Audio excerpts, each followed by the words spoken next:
अस्सलाम वालेकुम। I start with the name of अल्लाहु रहमान एंड रहीम। आज का जो हमारा टॉपिक है वो है what is budget. A budget is an estimation of revenue expenses over a definite future time period and is utilised by governments, organisations, companies and individuals. Budget income और expenditure का एक रिटर्न फाइनेंशियल प्लान होता है जो कि एक definite future period के लिए बनाया जाता है। बजट ये बताता है कि एक डेफिनेट फ्यूचर टाइम पीरियड के अंदर इनकम कहाँ से आएगी, कितनी आएगी और कितने एक्सपेंसेस होंगे।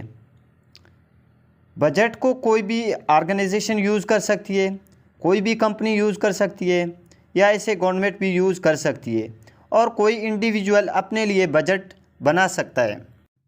आमतौर पर गवर्नमेंट एक साल के लिए बजट को प्रेजेंट करती है जिसमें इस चीज़ की डिटेल होती है कि गवर्नमेंट की इनकम कहाँ से होगी, गवर्नमेंट को रेवेन्यू कहाँ से मिलेगा, टैक्सेस कलेक्शन कितनी होगी और गवर्नमेंट किस सेक्टर के अंदर कितना खर्चा करेगी। फॉर एग्जांपल एजुकेशन के ऊपर कितना खर्चा करेगी, डिफेंस के ऊपर कितना खर्चा करेगी, रिसर्च के ऊपर कितने एक्सपेंसेस होंगे, एग्रीकल्चर के ऊपर कितना खर्चा होगा। तो बेसिकली बजट एक फाइनेंशियल ईयर या बजट पीरियड के दौरान आमदनी और खर्चे की डिटेल मॉनेटरी प्लानिंग का नाम है। बजट बेसिकली फाइनेंशियल प्लान होता है। प्लान हमेशा पहले बनाया जाता है।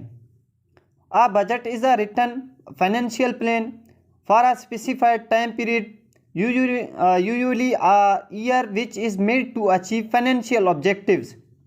कि बजट एक रिटन फाइनेंशियल प्लान होता है जो कि एक डेफिनेट फ्यूचर प्लानिंग के लिए बनाया जाता है, आमतौर पर एक साल के लिए, लेकिन ये वेरी करता है किसी भी कंपनी के रिक्वायरमेंट्स के ऊपर, किसी ऑर्गेनाइजेशन की रिक्वायरमेंट्स के ऊपर या किसी इंडिविजुअल के रिक्वायरमेंट के ऊपर। और इसलिए ये जो टाइम पीरियड है ये चेंज हो सकता है। ये लाजमी नहीं कि बजट एक साल के लिए होता है, लेकिन आमतौर पर जो बजट बनाया जाता है वो एक साल के लिए ही होता है। जैसे गवर्नमेंट प्रेजेंट करती है बजट, वो पूरी एक फाइनेंशियल ईयर के लिए बनाई जाती है। बजट जो है ये फाइनेंशियल ऑब्जेक्टिव को अचीव करने के लिए बनाया जाता है कि गवर्नमेंट अपना फाइनेंशियल ऑब्जेक्टिव को अचीव करना चाहती है। अगर आप बजट नहीं बनाएंगे तो आपको इस चीज़ की क्लियर पिक्चर नहीं मिलेगी कि इनकम कितनी होगी, कहाँ से होगी, किस टाइम इंटरवल में होगी और आपके एक्सपेंसेस किस तरह के होंगे, किस ड्यूरेशन के अंदर आपके कितने एक्सपेंसेस होंगे, आप कहाँ कहाँ इन्वेस्टमेंट कर सकते हैं। तो बेसिकली बजट के अंदर आपका ये सारा एक डिटेल प्लान होता है।